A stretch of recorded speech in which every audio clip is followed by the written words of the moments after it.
नमस्कार दोस्तों, speed classes MPPSC में आपका स्वागत है।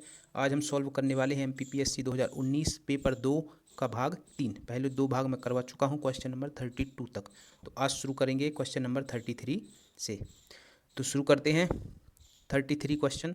कथन: देश की वृद्धि एवं विकास के लिए सरकारी योजनाएं आवश्यक हैं। ठीक है। संकल्पना पहली: सरकार का मेक इन इंडिया अभियान बहुत सफल हो गया। तो क्या बहुत सफल हो गया? सफल हो गया, ठीक है, पर बहुत सफल हो गया। संकल्पना दूसरी: इस तरह के कार्यक्रम, रचनात्मक कार्यक्रम सरकार द्वारा पहले नहीं चलाए गए। तो ऐसा तो कुछ नहीं है, ये गलत है संकल्पना। और दूसरी बहुत सफल हो गया, तो ये भी गलत है। तो इसका आंसर हो जाएगा दोनों में से कोई भी संकल्पना कथन में निहित नहीं है। वैसे भी हमको कथन के अकॉर्डिंग चलना पड़ता है, जो कथन बोल रहा है उसके हिसाब से हमको संकल्पना सोचनी पड़ती है। चाहे संकल्पना बिल्कुल सही हो, बट अगर वो कथन के अकॉर्डिंग नहीं है तो वो क्वेश्चन में सही नहीं मानी जाएगी। तो चलते हैं अगले क्वेश्चन पे। 34 कथन: सभी तरह की शराब पर प्रतिबंध लगाना, सभी तरह की शराब पर प्रतिबंध लगाना शराबबंदी का सबसे अच्छा तरीका है। ये क्या बोल रहा है? कथन। संकल्पना पहली है, हाँ, आपूर्ति रोकने से लोग शराब पीना बंद कर देंगे। तो क्या ऐसा होगा? अगर हमने आपूर्ति रोक दी, कई जगह आपूर्ति रोकी गई है, बिहार में रोकी गई है, तो क्या शराब नहीं पीते? वहाँ के लोग पीते हैं, कहीं बाहर से मंगा के पी लेते हैं, या फिर देसी शराब गांव खेतों में बना लेते हैं। तो ये तो गलत है। दूसरा, नहीं, इससे गैर कानूनी शराब का उत्पादन और नशीली दवाओं का उपयोग बढ़ जाएगा। तो जो शराब पीने वाले हैं वो क्या करेंगे? शराब बनाने लगेंगे घर पे या खेतों में, जैसा भी होगा। और अगर शराब नहीं मिल पा रही तो दूसरा कोई नशा करने लगेंगे। ठीक है, तो दूसरी संकल्पना क्या हो जाएगी? सही हो जाएगी। तो केवल दूसरी संकल्पना निहित है। चलते हैं नेक्स्ट क्वेश्चन पे। क्वेश्चन नंबर 35 कथन: रासायनिक उर्वरक ईंधन और भोजन में मिलाए जाने वाले रसायन प्रदूषणकारी हैं। रासायनिक उर्वरक ईंधन और भोजन में मिलाए जाने वाले रासायनिक प्रदूषणकारी हैं, और सारे प्रदूषणकारी तत्व हमारे स्वास्थ्य पर हानिकारक प्रभाव डालते हैं। ठीक है, ये क्या हो गया? कथन। संकल्पना पहली: कार में शीशा रहित पेट्रोल डालना प्रदूषण की कमी में मदद कर सकता है। ठीक है भाई, वायु प्रदूषण कम हो सकता है अगर शीशा की मात्रा कम रहेगी, क्योंकि सबसे ज़्यादा हानिकारक क्या है? शीशा है पेट्रोल में। संकल्पना दूसरी: फसल की उपज बढ़ाने के उद्देश्य से पौधों में लगे कीड़े मारने के लिए कीटनाशकों का छिड़काव सही है। क्या बोल रहा है? फसल की उपज बढ़ाने के उद्देश्य से पौधों में लगे कीड़े मारने के लिए कीटनाशक का छिड़काव सही है। तो क्या होगा? ये भी सही है। क्या बोल रहा कि छिड़काव सही है, मतलब कीटनाशकों का छिड़काव। इसने ये नहीं बोला कि हानिकारक कीटनाशकों का। ठीक है, और उद्देश्य इसका क्या है? सही है, क्योंकि जब भी हरित क्रांति आई थी तो क्या हुआ था? कीटनाशकों का बढ़ावा दिया गया था। जो खाद होता है, रासायनिक खाद, उनको बढ़ावा दिया गया था। ठीक है, तो ये सही है, मतलब पहला भी सही, दूसरा भी सही। तो क्या हो जाएगा इसका कथन? सी। कथन में दोनों संकल्पनाएं निहित हैं। तो नेक्स्ट क्वेश्चन है कथन: केंद्रीय संचार मंत्रालय ने हाल ही में दीनदयाल स्पर्श योजना के नाम से शालेय छात्र छात्राओं के लिए अखिल भारतीय छात्रवृत्ति कार्यक्रम की शुरुआत की है। ठीक है, ये हो गया कथन। संकल्पना पहली: यह योजना डाक टिकट इकट्ठा करने की गतिविधि को बढ़ाने वाली है। संकल्पना दूसरी: 8 से 16 वर्ष के बच्चे इस छात्रवृत्ति के आवेदन के लिए पात्रता रखते हैं। तो ये क्वेश्चन है, करंट अफेयर का था उस टाइम। 2017 में ये स्कीम आई थी। कौन सी स्कीम आई थी? छात्रवृत्ति स्कीम, दीनदयाल स्पर्श योजना। इसमें क्या होता है कि स्कूल में एक स्टाम्प कलेक्ट करने वाला डिपार्टमेंट या कुछ एक्टिविटी ऐसी होती है, तो विद्यार्थी को उसका प्रतियोगी होना चाहिए। और कक्षा 6 से लेके 6, 7, 8, 9, 6 से लेके 9th तक के बच्चे इसमें भाग ले सकते थे। ठीक है, इसमें 500 रुपये महीना मिलता था छात्रवृत्ति के तौर पर। तो इसमें जो हमारा आंसर है वो है संकल्पना पहली, क्योंकि इसमें एज का क्राइटेरिया नहीं था, मतलब 6वीं से लेकर 9वीं तक के बच्चे भाग ले सकते थे। ठीक है, तो चलते हैं अगले क्वेश्चन पे। अगला क्वेश्चन: एक कक्षा में 30% छात्राएं हैं। कितनी प्रतिशत हैं? 30% छात्राएं हैं, जिसमें से 30% छात्रावास में रहती हैं। तो पूरी कक्षा में छात्रावास में रहने वाली छात्राओं का प्रतिशत क्या है? मतलब हमको 30 का 30% निकालना है। ठीक है, तो 30% गुणित 30, तो कितना आ जाएगा? बटे में 30 के बटे 100 गुणित 100। तो कितना आ जाएगा, 2 जीरो से 2 जीरो खत्म, 9/100, तो कितना आ जाएगा, 9%। ठीक है, एक बात ध्यान रखेंगे, अगर मैंने लिखा कि 30 या 9%, ठीक है, तो मैं इसको ऐसा लिखता हूँ 9/100। प्रतिशत का मतलब ही क्या होता है कि 100 में से जो भाग है वो क्या होता है, प्रतिशत। ठीक है, प्रतिशत लगाऊंगा तो बटे में 100 नहीं लिखूंगा, और अगर प्रतिशत मतलब 100 नीचे लिख दिया तो फिर प्रतिशत नहीं लगाऊंगा। ठीक है, इसको मैं ऐसा और ऐसा दोनों प्रकार से लिख सकता हूँ, इसलिए मैंने क्या किया, 30 गुणित 30, इसका प्रतिशत हटाया तो बटे में 100, इसका प्रतिशत हटाया तो बटे में 100। ठीक है, तो क्या आ जाएगा, 9% या 9/100, एक ही बात है दोनों। चलते हैं नेक्स्ट क्वेश्चन पे।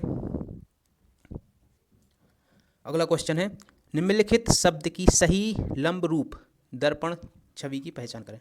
मतलब मिरर वाला क्वेश्चन है, ये मिरर रखा हुआ है, आपको इसका इमेज बताना है। ठीक है, तो क्या लिखा हुआ है, रजिस्टर लगा। तो एक बात ध्यान रखना कि जब भी मिरर रखते हैं तो क्या होता है कि जो आगे वाला पोर्शन है वो आगे रहेगा। मतलब आर का कैसा बनेगा, ऐसा, ये पॉइंट आगे है तो आगे बनेगा। मतलब कि आर का अगर मैं इमेज बनाऊं तो ऐसा बनेगा, ये पॉइंट आगे है तो मिरर में भी क्या दिखेगा, आगे ही दिखेगा। ठीक है, ऐसा नहीं है कि ये डंडा आगे आ जाएगा, ये वाला पॉइंट आगे है तो यही रहेगा। ठीक है, मतलब जैसे मैं फ्लिप करके रखूं पलटा के तो उस पर बिल्कुल सेट होना चाहिए, ऐसा पलटा के रखूं तो आर पे सेट हो जाना चाहिए। ठीक है, तो इसका क्या बनेगा, आर हमेशा ऐसा बनेगा। ठीक है, तो ये नहीं हो सकता क्योंकि आर इसमें सीधा का सीधा लिख दिया, मिरर का कोई मतलब नहीं है। ठीक है, तो एक ऑप्शन ख़त्म हो गया। दूसरा है आर, ठीक है, टी इधर आई है और इसमें लिख दिया इनने ई। ठीक है, इसमें क्या लिख दिया, ई, तो ये भी ख़त्म। ठीक है, ये दोनों बिल्कुल सेम हैं, ये दोनों क्या हैं, बिल्कुल सेम हैं, तो इसमें ये धुंधला कर दिया इसलिए ये नहीं होगा, इसका आंसर हो जाएगा ये वाला।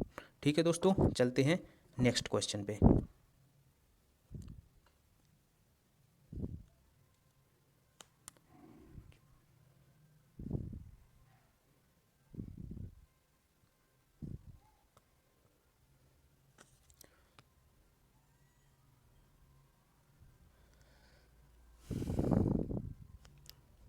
तो नेक्स्ट क्वेश्चन है, एक्स वाई और जेड के मूल्यों का पता लगाइए। मतलब एक्स वाई और जेड बताना है हमको। ठीक है, तो एक्स ये है, वाई ये है, जेड ये है। ठीक है, तो इसमें सबसे अच्छा तरीका क्या है कि वैल्यू रख लेते हैं। पहला ऑप्शन रखते हैं, चलो एक्स का मान अगर मैंने रखा 1 तो क्या आ जाएगा, 14, 15, 5, 20, कितना जाएगा, 20। तो वाई का क्या रखना पड़ेगा, 19। ठीक है, तो मैं 18 और 19, 37, कितना हो गया, 37। और जेड का रखूँगा अगर मैं कितना, 14, तो कितना हो जाएगा, 8 और ये 38। ठीक है, मतलब इधर 20 बना, इधर 37 बना, इधर 38 बना, इधर कितना है, 42। इधर कितने का है, 17 का डिफरेंस है, इधर है 1 का, और इधर कितने का है, 4 का। ठीक है, अगला ऑप्शन चेक करते हैं, सी। तो सी में क्या होगा, सी एक्स बराबर 3 है, मतलब 14 और 3 17 और 5 22। ठीक है, और अगला क्या है, 14, तो रखेंगे 18 और 14, कितना हो जाएगा, 18 और 14 32, 18 और 14 कितना हो जाएगा, 32। सी का मान रखना पड़ेगा 18। ठीक है, तो कितना आ जाएगा, 2 आ जाएगा, और 42, और इधर 42 है। तो इसमें देखिए, इसमें क्या है, 10 का डिफरेंस है, और इसमें कितना है, 10 का डिफरेंस है, और इधर 0 का डिफरेंस। ठीक है, तो इन सब ऑप्शन में तो यही ठीक लग रहा है, 10-10 का डिफरेंस है। बाकी डी रख के देखते हैं, डी का ऑप्शन रखेंगे तो क्या हो जाएगा, 5 रखेंगे एक्स का तो कितना हो जाएगा, 10, 14, 24, और इसमें कितना आ जाएगा, 12, तो 18 और 12 कितना हो जाएगा, 30। जेड का रखेंगे कितना, 13, तो कितना हो जाएगा, 7, 37, इधर कितना है, 42, तो 24, 6 का डिफरेंस, इधर 7 का डिफरेंस, इधर 0 का डिफरेंस। ठीक है दोस्तों, तो इसमें सब में 10-10 का वैल्यू हमको किस में मिला था, इधर 10 का गैप, इधर 10 का गैप, सी में, तो आंसर हो जाएगा इसका सी। तो अगला क्वेश्चन है, उस घनाकार बॉक्स की पहचान करें जिससे नीचे दी गई चित्र में 1 से 6 तक संख्याकित 6 चेहरों को मोड़कर बना गया है। मतलब ये क्या है, हमारा पासा है, तो पासे में हमको बताना है। ठीक है दोस्तों, तो इसमें क्या होता है, सीधा सिंपल होता है कि एक छोड़ के एक होता है, तो 5 के विपरीत क्या रहेगा, 6। 1 के विपरीत क्या रहेगा? 3। क्या रहेगा? 1 के विपरीत 3। 5 के विपरीत क्या रहेगा? 6। 1 के विपरीत क्या रहेगा? 3। और अब क्या बच गया? 2 और 4। तो 2 के विपरीत क्या रहेगा? 4। ठीक है।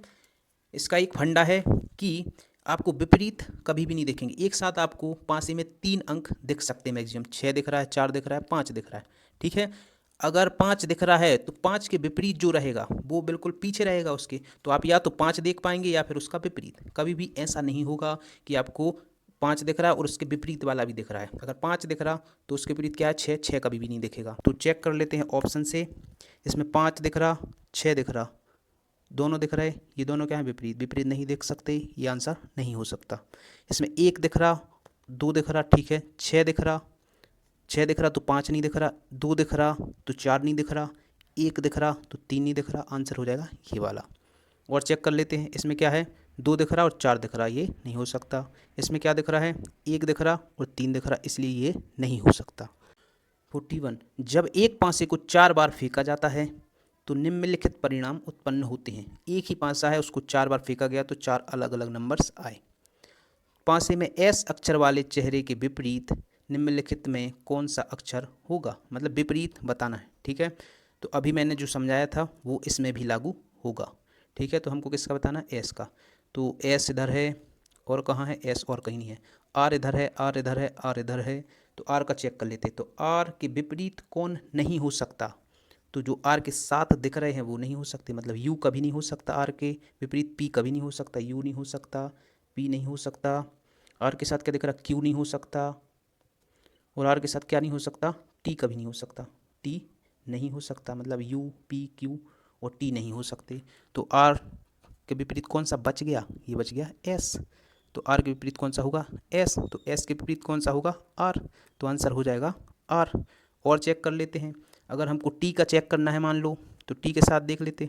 टी के विपरीत कौन नहीं हो सकता? क्यू नहीं हो सकता, एस नहीं हो सकता। ठीक है। एक ही फंडा है कि दो विपरीत फलक आपको नहीं देख सकते। मतलब दीवार के आप या तो इस साइड देख लो या उस साइड। जो फ्लैट चीज़ें हैं कभी भी आप दोनों साइड नहीं देख पाएंगे। तो टी के आर और पी, मतलब आर नहीं देख सकता, पी नहीं देख सकता। तो कौन सा बच गया टी के विपरीत? कौन सा बच गया? यू। तो टी के विपरीत कौन सा हो जाएगा? यू। ऐसे ही जिसको चाहो उसको चेक कर सकते हो। T2, आरुष अंबिका का पुत्र है। जो आरुष है वो क्या है? अंबिका का पुत्र है। तो अंबिका एक जनरेशन ऊपर चली जाएगी। ठीक है। आरुष अंबिका का पुत्र है। अंबिका और अवनी बहनें हैं। अंबिका और अवनी क्या हैं? बहनें हैं। आरती अवनी की माँ है। आरती जो है वो अवनी की क्या है? माँ है। ठीक है। तो ये अवनी के एक जनरेशन ऊपर। ठीक है। ये दोनों बहनें हैं तो अंबिका की भी माँ हुई है। अब क्या बोल रहा है? अमन आरती का पुत्र है। अमन आरती का पुत्र है। अमन जो है आरती का पुत्र है, मतलब इनका अवनी का और अंबिका का क्या हो गया? भाई। तो निम्नलिखित में से कौन सा सत्य है? तो कौन सा है? अमन और आरुष चचेरे भाई हैं। अमन कहाँ है? ये। और आरुष इधर है। मतलब ये क्या हुआ? अमन अंबिका की बहन है। बहन का लड़का मतलब मामा हुआ। ठीक है। अमन आरुष की मामा है, ये बिल्कुल सही है, ये गलत है। अवनी आरुष की नानी है। तो अवनी क्या हुई? आरुष की, ये हुई मौसी। अंबिका और आरती बहनें हैं। तो आरती और अंबिका में क्या है? माता और पुत्री का रिश्ता, बहनें नहीं है। तो ये गलत। इसका आंसर हो जाएगा बी। 43, तस्वीर में एक व्यक्ति की ओर इशारा करते हुए एक महिला ने कहा, उसके भाई के पिता। मतलब कि एक तस्वीर है, एक महिला ने इशारा करते हुए क्या कहा? एक महिला ने इशारा करते हुए कहा, उसके भाई के पिता। किसके भाई के? जो तस्वीर में व्यक्ति है, इसके भाई के पिता, इसके ही पिता होंगे। उसके भाई के पिता मेरी माँ के एकमात्र पुत्र हैं। किसकी माँ के? महिला की माँ के। ये है महिला, महिला की माँ होगी, ये हो गई महिला की माँ। मेरी माँ के एकमात्र पुत्र हैं, मतलब जो महिला की माँ है उसका एकमात्र पुत्र कौन है? इसके भाई के पिता। ठीक है। तो वह व्यक्ति उस महिला से किस प्रकार संबंधित है? कौन सा व्यक्ति? जो तस्वीर में है, तस्वीर जिसकी ओर वो इशारा कर रही थी। ठीक है। तो किस प्रकार संबंधित है? पुत्र है, भाई है, चाचा है, मामा, भतीजा। ठीक है। तो देख सकते हैं जो महिला है, महिला का भाई, उसका पिता, उसके पिता का लड़का, ये दोनों क्या हुए? महिला के भाई के लड़के। मतलब क्या हुआ, महिला अगर इधर बैठी है तो महिला से पूछा है, मतलब महिला को सोचेंगे कि हम खुद हैं। अब क्या बोलेंगे, अपने भाई के पुत्र को क्या बोलोगे, भांजा। तो भांजा का सॉन्स, तो भांजा ऑप्शन डी में है, तो इसका आंसर हो जाएगा डी। नेक्स्ट क्वेश्चन है 44। आप एक ट्रैफिक पुलिस अधिकारी हैं, आपके शहर के विधायक की कार सिग्नल पर लाल बत्ती का उल्लंघन करती है, तो आप क्या करेंगे? अनदेखी कर देंगे, जुर्माना लगाएंगे, चेतावनी के साथ छोड़ देंगे, या कार चालक से फिर से उल्लंघन नहीं करने का अनुरोध करेंगे? तो इसका आंसर होगा जुर्माना लगाएंगे, क्योंकि रूल्स सभी के लिए सेम होते हैं। रियल लाइफ में भले जुर्माना ना लगा पाओ, आपकी नौकरी पर आ जाए बात, बट जब ऑप्शन आते हैं तो हमको सही बात का सही जवाब देना होता है। 45। निम्न में से किस स्थिति में आप कार्ड भेजने के लिए सबसे ज़्यादा इच्छुक होंगे? ऑप्शन पहला, जब आपको आपातकालीन चिकित्सा जांच की ज़रूरत हो। जब आपातकालीन जांच की ज़रूरत होगी तो आप एम्बुलेंस बुलाएंगे, ना कि कार्ड भेजेंगे, तो ये गलत है। अपने दोस्तों को नए साल की शुभकामनाएं देने के लिए, ये हो सकता है। आप अपने दोस्त के साथ क्रिकेट मुकाबला देखना चाहते हो, ये भी हो सकता है। जब आपको किराने का सामान खरीदना होगा, ये नहीं हो सकता। खरीदना है तो आप दुकान जाएंगे। तो इन दोनों में से हमको चुनना है जो सबसे अच्छा आंसर है, तो इसका आंसर होगा बी, क्योंकि इन दोनों में सबसे अच्छा आंसर कौन सा है, क्योंकि नए साल में हम कार्ड जनरली भेजते हैं।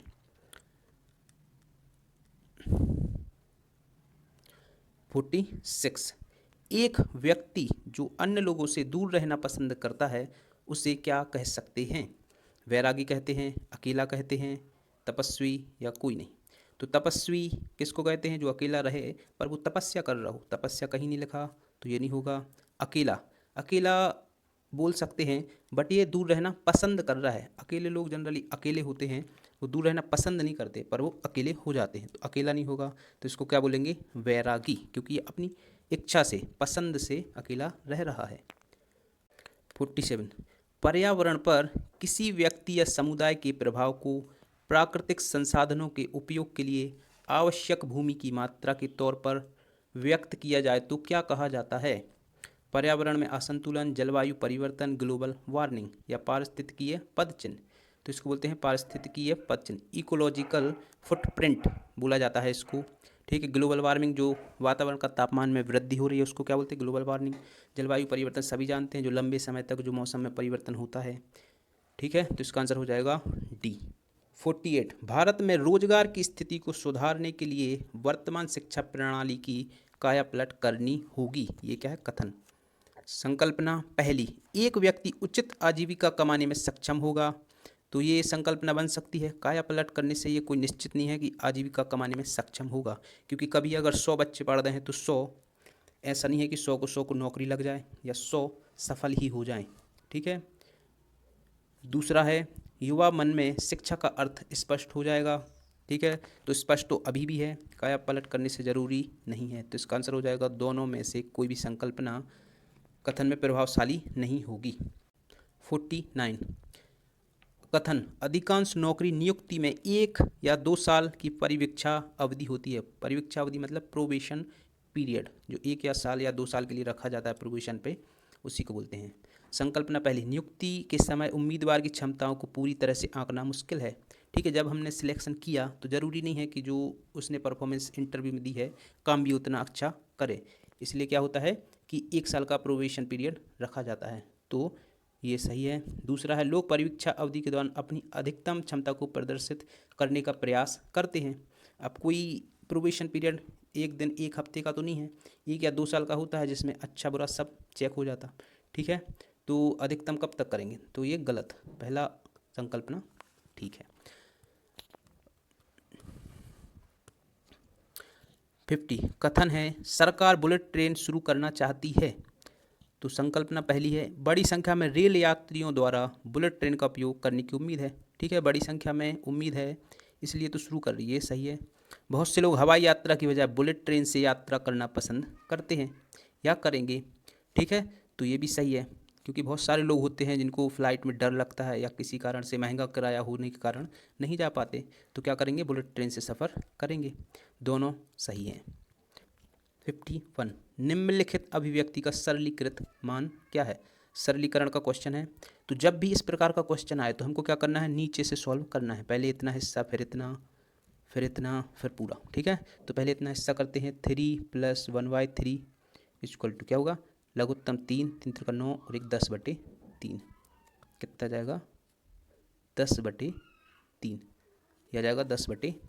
ठीक है, 10/3। तो इसका मान आ गया 10/3। ठीक है, अब ये क्या होगा, पलट जाएगा। ठीक है, तो क्या हो जाएगा, 3 के साथ 3 + 3 ऊपर जाएगा, 1 में गुणा होगा तो 3 बटे में कितना आ जाएगा, 10। लघुत्तम फिर से लोगे 10, 10 30 और ये 3 आ जाएगा। तो इधर कितना आ जाएगा, 33/10। ठीक है, लघुत्तम आएगा 10, 10 × 30 और ये 3 ज्यों कहते हो तो 33/10। इस पूरे की वैल्यू कितनी आ गई, 33/10। ठीक है, अब फिर से पलटेगा तो इस 3 के साथ आ जाएगा तो क्या आ जाएगा, 3 + 10 ऊपर जाएगा, 3 में गुणा होगा तो कितना हो जाएगा, 30 बटे लघुत्तम में कितना आ जाएगा, 33। अब लघुत्तम आएगा 9 मतलब 33 और 33 × 99 प्लस इधर कितना रहेगा 30। ठीक है, तो ये जोड़ने पे कितना हो जाएगा, 9 12 129/33 कितना आ जाएगा, 129/33 आ जाएगा। ठीक है, नेक्स्ट स्लाइड पे करते हैं। क्या जाएगा, 129/33। ठीक है, इतनी पूरे का वैल्यू आ गई। अब 33 पलटेगा तो क्या आ जाएगा, 1 - 33 अपॉन में कितना आ जाएगा, 129। लघुत्तम लोगे 129, इधर क्या जाएगा 129, 1 के साथ माइनस कितना आ जाएगा 33।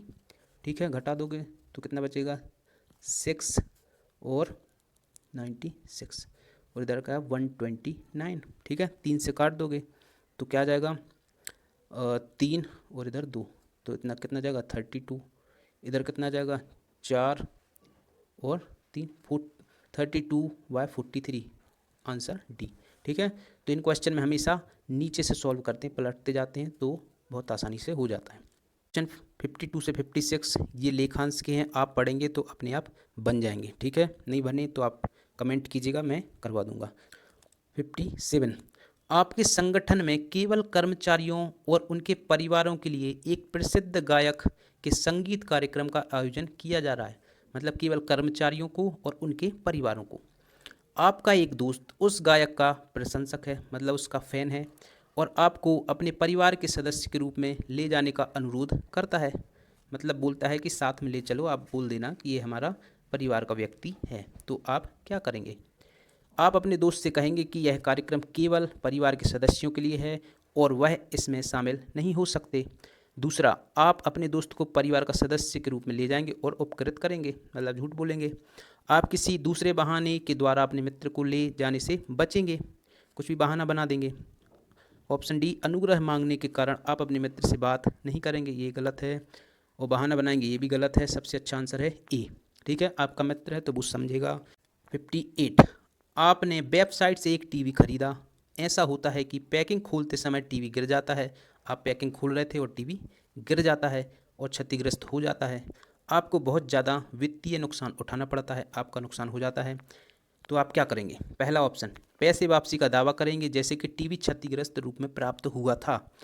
आप वेबसाइट को बोलेंगे कि मुझे फूटा हुआ टीवी दिया गया है तो आप इसको चेंज करें। दूसरा ऑप्शन है टीवी रखेंगे और ठीक करने का प्रयास करेंगे। तीसरा है पैकिंग मुद्दों के कारण वित्तीय नुकसान के लिए मुकदमा दर्ज करेंगे। उस वेबसाइट से कभी टीवी नहीं खरीदेंगे, ये गलत है, ये गलत है और ये भी गलत है। सबसे अच्छा आंसर है ये, टीवी रखेंगे और उसे ठीक करने का प्रयास करेंगे, क्योंकि ये आपकी गलती है ना कि वेबसाइट की। 59 आपकी कल परीक्षा है और न्यूटन के नियम को समझने में आपकी मदद लेने के लिए आपका एक मित्र आपके घर में पहुंचता है, तो आप क्या करेंगे। पहला ऑप्शन, अपनी माँ से कहेंगे, आपके दोस्त से कहें कि आप घर पर नहीं हैं। दूसरा, दोस्त से मिलेंगे और अपना समय तैयारी के लिए बचाने के लिए उसे बताएंगे कि आप न्यूटन के नियम को नहीं समझते, मतलब मैं खुद नहीं समझता तो क्या समझाऊंगा। ऑप्शन सी है, आपके मित्र के साथ बैठकर न्यूटन के नियम को समझाने का प्रयास करेंगे, उसके साथ बैठेंगे और समझाने का प्रयास करेंगे, मतलब उसे समझाएंगे। उसे बताएंगे कि न्यूटन के नियम को परीक्षा में पूछे जाने के मामले में उसे नकल की अनुमति देंगे, तो ये गलत है। आंसर सही है सी। ठीक है। 60 आप एक छात्रावास के वार्डन हैं। जलपान गृह के ठेकेदार ने शिकायत की है कि कुछ छात्र आवारा पशुओं को जलपान गृह का भोजन खिलाते हैं, जिसके लिए वित्तीय नुकसान उठाना पड़ता है। तो आप क्या करेंगे? मतलब एक ठेकेदार ने शिकायत की कि बच्चे खाना ले जाके या एक्स्ट्रा खाना ले जाके आवारा पशुओं को खिलाते हैं, तो उसका खाना ज़्यादा जाता है। तो आप क्या करेंगे? स्थिति को शांत रखेंगे और अन्य तरीके से नुकसान भरपाई में मदद करेंगे। जवाब ना देकर शिकायत से बचने का प्रयास करेंगे। ये गलत। सभी छात्रावास के निवासियों को आवारा जानवरों को भोजन व्यय को लेने के लिए अतिरिक्त शुल्क लगाएंगे। या चौथा, मामले की जांच करेंगे और उन्हें गैर कानूनी गतिविधि करने से रोकेंगे। ठीक है, तो आंसर डी सबसे बेहतरीन है, क्योंकि पहले जांच करेंगे ठेकेदार सही बोल रहा है या नहीं बोल रहा है, और जो भी गलत होगा उसको मना करेंगे करने से। 61, ऊर्जा संरक्षण आज के समय के लिए बहुत महत्वपूर्ण है, क्योंकि ऊर्जा के पारंपरिक स्रोत बहुत तेज़ी से कम हो रहा है। ठीक है। विद्युत ऊर्जा अधिक महंगी हो गई है, ये भी ठीक है। विद्युत ऊर्जा का उपयोग बढ़ गया है, ये भी ठीक है। उपरोक्त में से कोई नहीं। ठीक है, तो इन तीनों में से हमको सबसे अच्छा आंसर जो है वो चुनना है। तो अधिक महंगी हो गई है, तो कहीं महंगी, कई राज्यों में सस्ती होगी, तो ये सबके लिए सत्य नहीं होगा। उपयोग बढ़ गया है, ठीक है, ये सत्य हो सकता है, बट जो सबसे अच्छा आंसर है वो है ए। इन तीनों में से जो सबसे बेहतरीन है वो हमको चुनना है। 62, पी क्यू आर एस और टी को एक पंक्ति में उत्तर दिशा की तरफ चेहरा करके बैठना है। 5 लोग हैं, 1 2 3 4 5। उत्तर दिशा की ओर, मतलब ये उत्तर, ये दक्षिण, ये पूर्व, ये पश्चिम। परंतु शर्त है कि आर और एस साथ नहीं बैठ सकते, आर और एस साथ में नहीं बैठ सकते। इसी तरह क्यू तीसरे स्थान पर नहीं बैठ सकता, क्यू कभी भी तीसरे स्थान पर नहीं बैठ सकता। आर पहले स्थान पर है, आर इस साइड से पहले स्थान पर इस तरफ होगा, आर इस तरफ होगा। तो इस परिस्थिति में निम्नलिखित में से क्या सही हो सकता है? क्या सही नहीं हो सकता, नहीं पूछा है। ठीक है, तो आर इधर बैठा है, तो एस क्या है? आर और एस साथ में नहीं बैठ सकते, मतलब एस कभी इधर नहीं आ सकता अगर इस साइड से पहला गिना तो, और इस साइड से पहला है तो एस कभी इधर नहीं आ सकता, मतलब एस कभी दूसरे स्थान पर नहीं बैठ सकता। तो चौथे स्थान पर एस दूसरे स्थान पर नहीं बैठ सकता, आंसर होगा बी। इसमें कुछ नहीं करना, सिर्फ क्वेश्चन को ध्यान से पढ़ना है, ये बनाने की भी ज़रूरत नहीं है। कई लोग क्या करते हैं, सिर्फ क्वेश्चन पढ़ा बनाने लग जाते, पर क्वेश्चन को बिल्कुल ध्यान से पढ़ो तो आधे क्वेश्चन वैसे ही सॉल्व हो जाते हैं। 63, माता पिता, माता पिता पूछा है और इसमें से 4 ऑप्शन में से हमको चुनना है। चाचा भतीजा, तो क्या होगा? चाचा भतीजा मतलब चाचा ऊपर वाली जनरेशन का है, मतलब ये हो गया पापा, पापा के भाई चाचा। ठीक है, तो जिसके चाचा हैं वो इधर होगा, इसके चाचा, तो ये जनरेशन ऊपर वाली, ये नीचे वाली। ठीक है, ये नहीं हो सकता। माता पिता मतलब सेम जनरेशन का पूछा है। भाई बहन, भाई बहन सेम जनरेशन के, ये हो सकता है। पिता पुत्र अलग जनरेशन हो गई, पुत्री और बहन। ठीक है, पुत्री इधर हो गई, बहन इधर होगी, जनरेशन बदल गई। ठीक है, तो इसका आंसर होगा बी। ये जनरेशन वाला सवाल है, ये बहुत बेसिक सवाल है। 64, किसी संकेत भाषा में 2 5 6 का मतलब यू आर गुड, मतलब 2 5 और 6 का मतलब है यू आर गुड। 6 3 7 का मतलब है, 6 3 7 का मतलब है we are bad, we are bad. 3 5 8, 3 5 8 का मतलब है good and bad, good and bad. ठीक है दोस्तों, जब भी क्वेश्चन ऐसा आए तो हमको ऐसा लिख लेना है। उसी संकेत भाषा में कौन सा विकल्प एंड शब्द को इंगित करेगा? किसको? एंड शब्द को। तो हमको बताना है एंड का मतलब, तो इसको कैसे करेंगे, ध्यान से देखिए। क्या होगा, हमको सबसे पहले कॉमन देखना है कि कॉमन क्या है। इधर 5 है, इधर 5 है, ठीक है, और कोई चीज़ कॉमन नहीं, इधर 2 है, इधर 6 है, इधर 3 है, इधर 8 है, सिर्फ 5 कॉमन है। और इसमें देखेंगे क्या है कॉमन, गुड इधर है, गुड इधर है, तो 5 का मतलब क्या हो जाएगा, गुड। 5 का क्या आ जाएगा, गुड। 5 का आ जाएगा गुड। ठीक है, और कॉमन देखते हैं, इधर 3 है, इधर 3 है, ठीक है, इधर 3 है, इधर 3 है, और कोई भी चीज़ कॉमन नहीं है, तो इधर क्या है, बैड है, इधर भी क्या है, बैड। तो 3 का मतलब क्या हो जाएगा, बैड। ठीक है, हमसे किसका पूछा, एंड का। तो इधर देखो 3 का हो गया, 5 का हो गया, गुड। ठीक है, तो अब क्या बच गया, 8। तो 8 का मतलब क्या होगा, एंड। तो आंसर क्या हो जाएगा, 8। और किसी का निकालना है तो ऐसे ही हम कॉमन देख के निकाल सकते हैं। नेक्स्ट क्वेश्चन 65, संकल्पना फर्स्ट।